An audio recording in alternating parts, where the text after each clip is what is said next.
Hello, friends, and welcome back to the Money Bear podcast. This is your host, Chloe Daniels, better known as Clo Bare Money Coach on the internet. And I actually just got done recording a podcast episode with Cassie, who's telling her story and how she was able to increase her net worth by 140K in about a year and a half after taking the Lazy Investors course. It was a really cool episode. And one of the things that she was talking about was how did she even know to get started in her 20s? Was she mentioned a mentor. And I was like, you know what? We need to do a podcast episode on mentorship because mentors are huge. And that's like how I think succeeded so quickly in my career was through mentors and having multiple mentors who were looking out for me, who were telling me what moves to make when it came to my career, who were telling me how much to ask for, who were telling me like my options in terms of career development. And I think that because I had so many mentors along the way, I forget that's not the norm and not a lot of people know how to get one or how to trust somebody or find somebody that they trust. And a mentor can be so game changing. So we're going to talk a little bit about that. And I'll tell you a little bit more about my story in this quick tip. But first, the life update. So y'all, I'm going through it right now. You guys are probably going to be so tired of the fact that I am constantly having a new health issue, but I not only have another staph infection. You heard that right. I have another staph infection.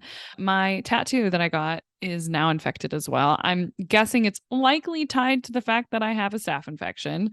And I am also getting a procedure. I think I had told you guys that I wanted to get chin lipo. And when I went to the plastic surgeon to see if I qualified, he was like, you don't qualify for chin lipo because this is not fat on your chin. This is like skin. And I was like, well, shit, what do I do then?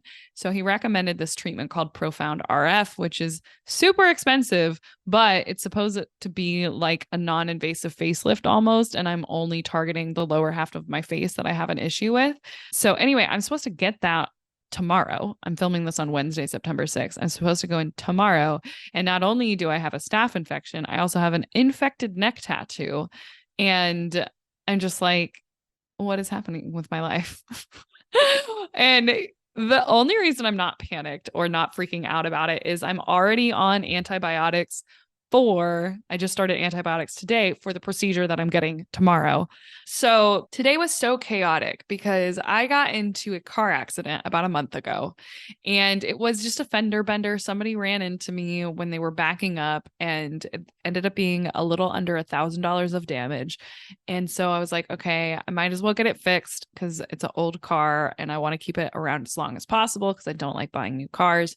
And today I finally had to take it in to get it fixed. And then while I was there taking it in and dropping it off to get it fixed, Enterprise came and picked me up to take me to the car rental. So I had to do that this morning. And then after doing that, I ran to 2 different pharmacies to get all my medications for tomorrow's procedure.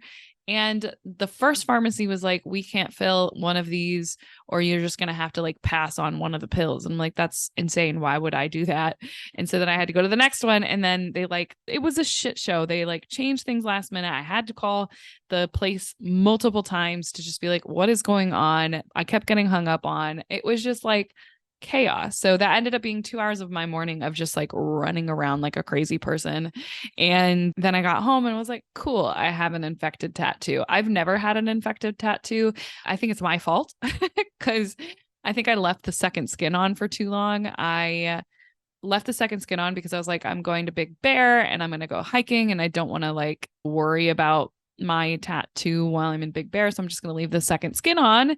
And now I'm 99% sure it's infected. So yeah, good news is I'm already on antibiotics. So that should take care of it. And I already have the antibiotic cream as well from my staph infection. Your girl over here is falling apart. So yeah, the whole staph infection situation, I'm like, okay, clearly I'm prone to staph. And I don't want to quit jujitsu. So I think anytime I have a scratch from cash or whatever, because I have scratches all the time from my cat, I am just going to cover it up with antibacterial cream and wear a Band-Aid so that if that's how I'm getting staph is from having these like scratches and things that then I go to jujitsu and they get like the staph into my bloodstream or something. I, yeah, that's my solution. And I'm only going to wear long sleeves and long pants now, which is good that it's finally September because things are cooling off. But yeah, so this today was a little chaotic. I'm struggling with my health. And my friend Deanna is like, Chloe, do you want to have my like spiritual cleanser come in and like it's like $300 and she'll come in and cleanse your space? And I was like, I would do that, but I just don't believe in it. So I can't justify spending $300 on somebody coming in to cleanse my space. Like I want to believe in it. I just don't. And so I can't really do that. But at the same time, I'm at this point where I'm like, okay, I'm really tired of having things wrong with me health wise. So I don't know, guys. I might have to start doing some witchcraft. I don't know. We'll see what happens.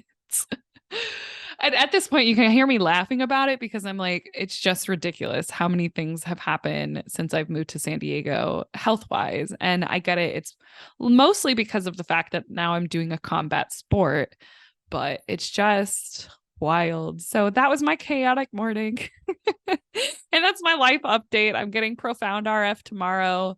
I made sure that the tattoo wasn't going to be an issue. They said, no, it shouldn't be an issue. Yeah. Yeah. So I don't know. Maybe it's another sign from the universe that they're like, slow down. But I feel like I have been taking care of myself. My body just disagrees, apparently. So, all right, deep breath. We're going to talk about how to find a mentor because this is so important if you want to increase your income at your 9 to 5, if you want to start a business, if you want to do really anything in relation to your job life, your career life. Finding a mentor is invaluable. And for me, I had multiple mentors along the way. So I really tried in my career early on to, when I was looking for a job and I was applying to things, I made sure that I really liked the boss and that the boss was going to prioritize my growth. That was like the number one thing that I looked for. And I asked direct questions and I said, hey, I'm early in my career. I want to make sure that I'm getting in with a company that values my growth and that cares about developing me within the company. Is that something that I can expect from working at this nonprofit? And he was so down. You could tell from his reaction that he was like there to also see me succeed. And we totally vibed immediately. And so I knew that was the right person to work for. But that's important. That's key. So many people are like, well, you're lucky you have a boss who prioritized that or was willing to do that for you. And it's like, no, I did that by design. That was on purpose. So that's the number one thing is when you're going and you're looking for a new job to make sure you're also interviewing the company that and your future boss and your future employers and your future coworkers. That is something that you're looking for because it does matter. Now, I would say, gosh, I probably would say I had 2 to 3 different mentors over my career and then lots of like mini single serving mentors. But the number one mentor I had was my first boss. His name's Rudy. He and I are like family members. I freaking love him. He was actually in San Diego not that long ago and we got together and it's just like you hang out with your people who you don't have to like be anything else but yourself around. That's my bestie, Rudy. And he was a big mentor to me in my first couple of years in corporate America. And I would ask him what to do about certain things, what to do about certain scenarios. And he would guide me as best as he could. And when he couldn't, he'd be like, let me connect you to somebody who can have this conversation with you or who does have interest in this thing that you're interested in. And through that, I got other mini mentors who were people I could talk to about my career. Having people you can talk to about your career who cannot retaliate against you, who can, I mean, granted, your boss can, so I wouldn't normally recommend a boss, but having people you can talk to about your career and go to when things are weird and they don't have a stake in it is huge. So Rudy was one of them. Another one of my mentors, her name's Christy, and she was actually working at the company when I got hired, and she was the social media manager. And she wasn't a big mentor to me at the company that I was working at until like a few years into my career. And I just started asking her questions about like the politics of the company and how to navigate certain situations. And then eventually when she left, I left with her. A year after she left, she was hiring for a position that I knew I was qualified for. And I then went and worked for her. So these are just like some of the ways that mentors can be huge in terms of like navigating political situations inside of corporate America, in terms of identifying future opportunities for you, in terms of opportunities to network outside of your company, to get new opportunities. They have been huge. And then Christy and both Rudy were really good at helping me know my value. One of the things that Christy told me was you price yourself like a house. When you are asking for more money, you are not going in there just being good at communications because it's a communications role. You're also going in with skills related to project management and leadership skills and whatever else skills that you have. It's like those are added benefits. Those are added. You've got social media skills. You've got all of these things that are going to help you in this position as long as you can explain how this skill connects to the role and is going to prove that you're going to be even more successful in this role than anybody else. That's added value. Price yourself like a house. Oh, we don't just have windows. We have French doors. We have whatever. I don't have a house, so I don't know what the updates are that people are willing to pay for. So anyway, because you guys know I struggle with ADHD, to keep my thoughts organized in terms of how to find a mentor, I'm pulling from our friends over at Frugal Friends podcast. And in these quick episodes, my goal is to bring an article in as well that I pulled up about how to find a mentor so that I can both go through the article and also give my 2 cents on it. So the article that we're going over today is from Indeed, which shout out to my friend who works out at Indeed. But it's called How to Find a Mentor in 8 Steps plus Mentorship Tips. It's one of the first ones that come up when you search how to find a mentor. So let's dive into it. Now, first off, looking at what the heck is a mentor. A mentor is a professional who guides another person through experience by offering advice, developing trust, and listening and responding to questions and concerns. They should be authentic and dependable, aware of your needs, engaged with their mentees, but they also need to have that professional expertise in the specific field that you are looking for mentorship in. So that's key. It's not going to be your peer. It's not going to be somebody who you're working with on a day-to-day basis. It's going to be somebody who's a step ahead, who's been where you are, who has the experience that you are trying to have or the experience that you don't have.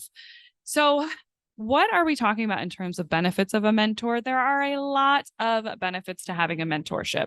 So we've already touched on what the benefits of working with a mentor are, but beyond what I've already mentioned, it's the developing those professional connections for future opportunities, having sources for like letters of recommendation or recommendations and references when you apply to a new job, gaining honest feedback about your strengths and areas for improvement, resources to build new skills. I remember when I was working at the nonprofit and when I was working with Christy, they were constantly bringing things to my attention that I should be looking into, like volunteering at an organization that was in relation to the career that I was in, going to a conference that was about something related to my job, networking, going to a networking event, things along those lines, which as somebody who grew up in the Midwest, this was not something that was ever brought. I didn't know there were associations. I didn't know there were like professional associations where you could go and join and hang out with a bunch of people in PR or marketing or whatever. I didn't know that was a thing. So having somebody who could help me identify like, hey, these are things you should be doing if you do want to grow in this position, if you want to grow in this industry, here's a couple of ideas. And by the way, we also have budget for it here. So that I totally agree with. Again, though, I do think that sometimes we have to be very careful about not sometimes, we always have to be very careful on who we choose for a mentorship role. Because again, if you don't know if you can trust your boss, if you don't know if you can trust your coworkers, if you don't know if there's somebody out there who you really can rely on for these things, and they're not going to go to HR and say, Chloe's trying to learn more about this industry, so I think she's going to leave us or something. That's like what you want to be conscious of. Now, granted, a mentor shouldn't say yes to being your mentor if they're going to do that. They shouldn't, if they don't have your best interest in mind. Ideally, they are not going to say yes and be like, yeah, cool, I'll be your mentor. So how do you find a mentor? I'm sure you're wondering. Now, the number one tip that Indeed has on this article is reflect on whether mentorship is the right fit. Think about where you are in your career and the reasons why you want to mentor. Reflect on your personal attributes and what you think you might like as or be like as a mentee, as well as how you accept feedback, because that'll help you determine whether or not you're even ready for a mentor or not. And it will also give you a basis for what are you going to look for when you're looking for a mentor? Because if you're not sure how you want to grow and you're not sure what you want to do, then how are you going to know who you want to mentor you, right? And you've got to be clear on what do I want to do so I can find somebody who's a right fit for me to build a relationship on in terms of mentorship. Now, granted, it's not the end of the world if you find a mentor or you find somebody who you think could be a potential mentor, and after meeting with them and getting to know them, you're like, maybe not, this isn't what I want to do. That's okay. But it's going to save you time. You're not going to waste other people's time if you have a clear idea of what you want to do. Now, keep in mind, a mentorship is something that we're talking about a relationship. This is not a informational interview. This is not just calling somebody on LinkedIn to ask them a couple of questions. This is ideally somebody that you're having an ongoing relationship with, ongoing check-ins, ongoing communication with. So I do want to keep in mind that there's a difference. You can absolutely have informational interviews with people on LinkedIn that you find interesting. You can absolutely reach out to people and say, hey, I really love what you're doing in this space, and I would love to hear more about it. Would you be open to a 15-minute call just so I can kind of hear about your process? This isn't a sales pitch. I'm just at this point in my career that I'm trying to figure out what's next, and I would love to hear more about your story. Some people are not going to respond. Some people are not going to say yes. Most of the time, though, every once in a while, you'll get somebody who is interested in sharing with you. I remember when I thought I wanted to own a marketing agency, I cold DM'd a guy on LinkedIn who, it wasn't totally cold because I had been engaging on his LinkedIn posts, but I messaged him. I was like, hey, I really love what you're doing. I think it's so interesting. It's really cool that you own a marketing agency, and I think I am interested in doing that someday as well. Would you be open to a 15-minute conversation where I could just pick your brain about what you wish you had done and things along those lines? Obviously, now as a podcast owner, I can do that at any time, and it's a benefit to them because they get to come on to the podcast. But I did that even when I had no platform whatsoever, and just out of the blue was like, hey, can I ask you some questions? And the thing is that what you will find is people love talking about themselves. They love helping people. They love being able to tell their story. So I think most of us will be surprised at how often, if our request is nice, if our request is well thought out, I think most of us will be surprised by how often people will actually say yes to things like that. So you got to know what you're looking for, though.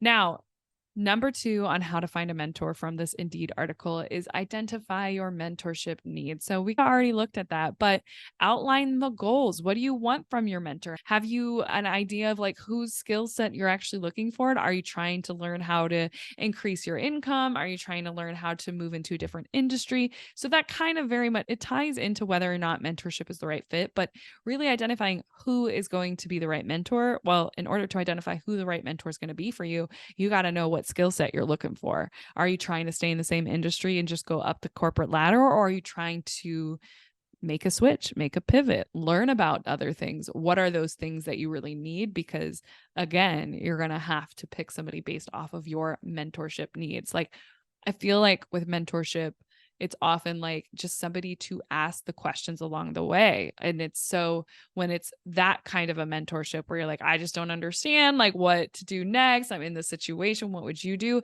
I think having somebody who's in the same industry as you, but a couple steps ahead of you. Maybe if you're a specialist, you're getting to know somebody who's at a senior manager or a director level role. Or if you're a manager, maybe you're getting somebody who is a senior director, an SVP, to essentially have somebody to knock these thoughts off of. All right. Step number 3 is consider people you admire. Abso-freaking-lutely. If you're I have no idea what I want to do. I have no idea what's next. I don't know what I want to do with my career. We'll start with, who do you think are cool? Who is somebody you admire? Who's somebody that you feel jealous of, or you wish you had their career, or you wish you had the soft skills that they had, or the confidence or the presentation? Because that's going to help guide you towards who maybe you want to ask to be your mentor. So usually that's going to be people who are maybe at more advanced stages in your career, but it could be somebody who's doing something really interesting that you would like to do or doing something similar. Maybe it's somebody who's got really amazing presentation skills or confidence or executive presence or leadership. What is that stuff? Again, going back to number 2, what are the mentorship needs that you have? Then look for, who do you admire who have those skills? Who do you admire that are doing that, who can foster that growth inside of you? That sounded weird, but you guys know what I mean. All right. Number 4 is start with your network. So that's the easiest way, is to look at, okay, who am I surrounded by? Who's in my LinkedIn? Who's in my professional network? Asking your boss, asking a coworker and being like, hey, I feel like it would be really helpful for me to have a network or for me to have a mentor. Here's some of the things that I'm interested in learning about or getting some guidance on. Do you have anybody in your network who might be interested in or be open to that? The other thing too is attending those association events, attending events that are in your industry to get to know people who are outside of your job as well, because sometimes those can be even more beneficial than the people who are working within your company. So going through LinkedIn, going through your network, even your friend network, telling your friends like, hey, I'm trying to get a mentor. I think it would be really helpful for me for these reasons. Is there anybody you know who you might want to like connect me to, allow me to meet up with for coffee? All right. Tip number 5 is explore other options to finding a mentor. So expand your search to include other options for getting a mentor, like what I just said, joining a professional organization, attending networking events. This could help you connect with more professionals in your field. I will tell you guys, this is such a great way to make your presence in the industry known, especially if you live in a bigger metropolitan area. I started to know the nonprofit fundraisers in my community really well. I had this whole network of people who like I would reach out to if there was a job opening, or I would recommend for jobs that came up in my company. And it's a really nice thing to have people who are doing the same thing you're doing, because even if you're like applying to jobs and things, you could ask them like, hey, has anybody heard what it's like to work at this company? What do you think? What should I ask for? What are the pros and cons? Was there any tea that I need to know about? So those in-person events, and there's some online events too. I can think of like literally whatever your industry is, just Google your industry plus association or plus professional association, and likely you'll find an association that specializes in what you do. Number 6 is prepare your elevator pitch. Be prepared to share your goals, why you think this person is the right mentor for you, and your expectations of them confidently, setting clear expectations in the initial conversation, including a time commitment involved, et cetera, et cetera. This one's interesting to me because yes, I think that's important in a very formal mentorship role, but it's not like I ever sat down with Rudy or Christy or like some of my other mentors and was like, will you be my mentor? It just happened organically by me going to them, by me saying, hey, can I talk to you about this thing? And here's the thing that I think, and I don't know if this is going to say, it doesn't say, this isn't one of the tips that's in this article. One of the things that I learned about through mentorships and also understanding what a mentorship needs to be two-sided. It cannot be you constantly asking something from this person. It has to be two-sided. And for me, that was being like a go-to person for each of these people in the companies that we work for. If there was ever something that they needed, I was their go-to person. I could get it done. I would figure it out. I would help them, even if it was outside of my job description. So that was like a mutually beneficial relationship for them. When it comes to like talking to mentors who are not in your company, it's giving them space to talk, treating them to coffee, letting them know of opportunities that you hear of, making it as mutually beneficial as possible is really big, because you don't want to feel like, and I wouldn't want to feel like this in a mentor role. I wouldn't feel like I was constantly being ragged on and taken from. And I think a huge part of that is if you get advice from your mentor or you get tips and things like that, take action.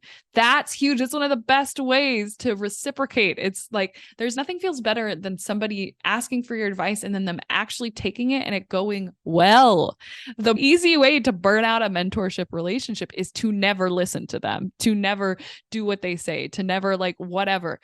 That to me is like when I talk about it being a reciprocal relationship, that's part of it. Is it's like we get the pride of being able to mentor you and hearing the updates and being there for you, but you gotta do it. It's not a therapist relationship. Your mentor is not there for you to just vent to. It's there for you to problem solve, to find new opportunities, to advance your career, those sort of things. So you gotta listen, because it's so not cool if you're like gonna only come with problems and you're never gonna come with solutions. So that's what I mean by it being a reciprocal relationship. They can't only be the ones giving. You've got to give back, whether that's being their go-to person at work, or whether that's sharing opportunities with them, or being somebody who they can also talk to about certain things or just vent about. And I will say, like, it's definitely going to be a little bit more one-sided. Like, your mentor is going to be there for you probably more than your mentee. And as somebody who has been a mentor to people, I don't expect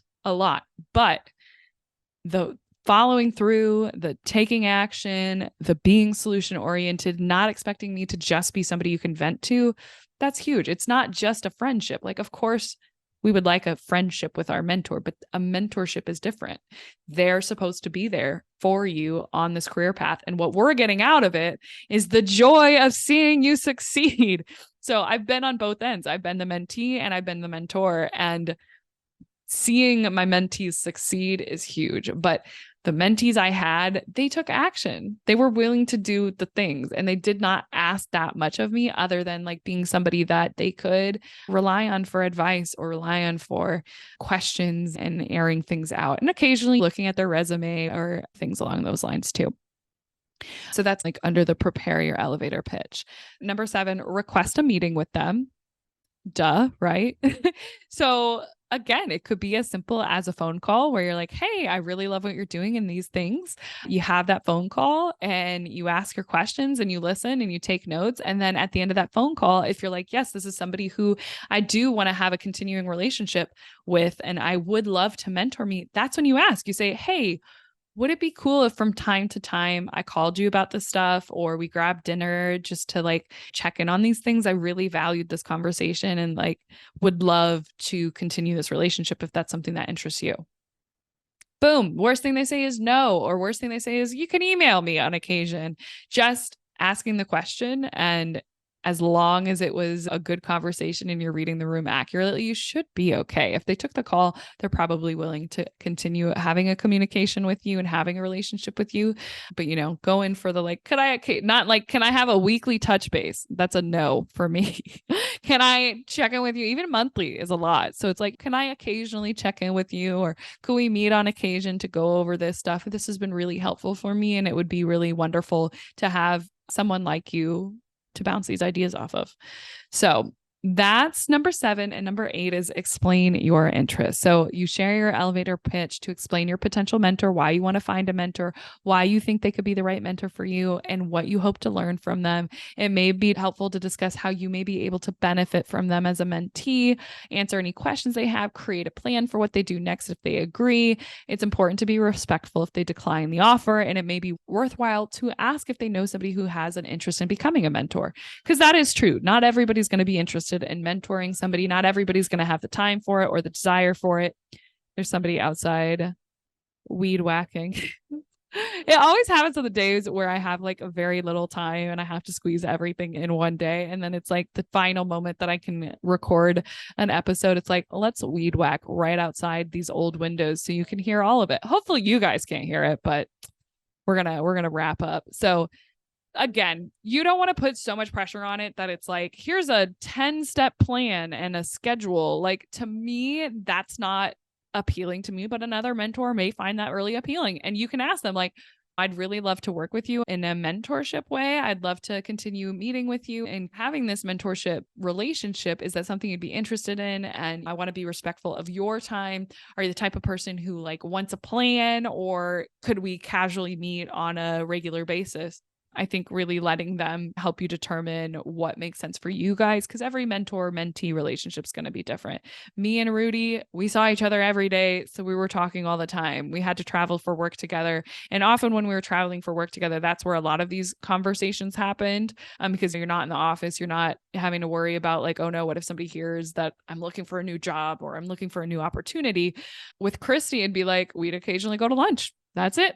we'd occasionally, and I would come to her and say, hey, do you want to grab roti today? Or she'd come to me if she had something that she needed to talk to me about. And we had pretty casual conversations as well. So deciding, how do you want that to be? How do you want somebody who can Zoom occasionally? Do you want somebody you can grab coffee with? Do you want somebody you can go for walks with during lunch hour?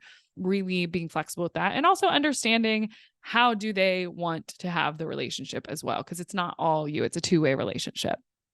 So a couple of other tips that are just like a rapid fire at the end of this is set a goal. Like, even if it's not a goal that you're sharing with them. I mean, I do think a goal of like, I'm really working to develop myself in my career. I'm really working to grow in my career.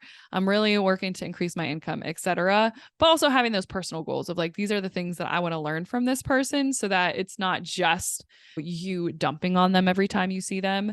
Number 2, form a personal relationship. Heck yes. Like, that's ideal, right? We want to also be friends with our mentors if that's a possibility. Understand them, like ask about them, ask how their family is, get to know them, know when their birthday is, like care about them. It's a relationship.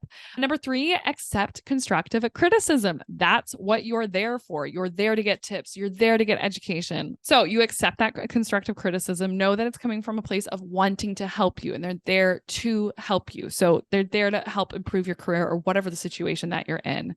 Try to meet regularly, whether that's once a quarter, once every 2 months, something along those lines. I think monthly is a little ambitious for most busy people, but at the very least, once a quarter, I would say. You also handle the logistics. You say, hey, let's meet here. Unless they're like excited to plan a dinner or something like that, you say, you handle it. You're like, ask about their meeting style, ask about their time preference, coordinate all the details so that it's easy for them. Then it says create an agenda. Again, a lot of my relationships with mentorships were much more casual and I preferred it that way. So did they. But if it's something that's a little bit more focused, it's okay to create an agenda. Update them. They want to know how you're doing. They want to know about your professional development. We all want to know that you're taking our advice and you're sharing updates about your growth because it makes us feel good. But also be freaking honest, because they can't help you if you're not being honest about where you are and what's going on in the workplace. So I'm going to end it there because we've got a lot of tips jammed into this episode. So thank you guys. I hope you found this helpful. I'll leave a link to the Indeed article in the show notes. And if you've gotten this far and you're curious about my own career journey and some of the things that I've done, I've got videos on it inside of my free guide. So be sure to head over to moneyrightguide.com to get those free videos on how I advanced in my career relatively quickly. So that's all I got for you guys today. I'll see y'all next week. All right. Bye-bye. Thank you so much for listening to the Money Bear podcast. If you've made it this far, do us a favor, take 2 seconds, rate, review, and subscribe. It seriously means the world to me. And if you just take a sec to do that, I will appreciate you endlessly. And if you do, let me know on Instagram and I'll thank you personally. So got that. And of course, since we were talking about anything financial on this show, please note that nothing on this show is intended as financial advice. I don't know you, unfortunately, and because of that, I cannot tell you what to do with your money. You got to work with a financial professional who knows your situation, who is preferably a fiduciary, and keep in mind that everything that we talk about on this podcast is for education and entertainment purposes only. It's all my opinion. So there's that. If you want to see our full terms and conditions, head on over to the show notes. And while you're there, we've got free resources for you to get started on your money journey down in the show notes as well, including a free guide to help you with your budgeting templates and budgeting tutorials and investing 101, understanding the different accounts that are out there. All that good stuff is inside of my free guide, which is also available at thelazyinvestorscourse.com/guide. And if you're ready to take our relationship to the next level, I am also hosting a monthly investing class. And that investing class, you can find the times we're offering it this month at thelazyinvestorscourse.com/webinar. That link is in the show notes as well. And that's where you have the chance to meet me live and ask those money questions live. It's a good time. We've had over 20,000 people as of recording this join or register. And yeah, it's always nice to meet you guys. So I hope to see you there. Again, all that is available down in the show notes. So thank you again for coming and listening. I appreciate you, and I'll see you next week.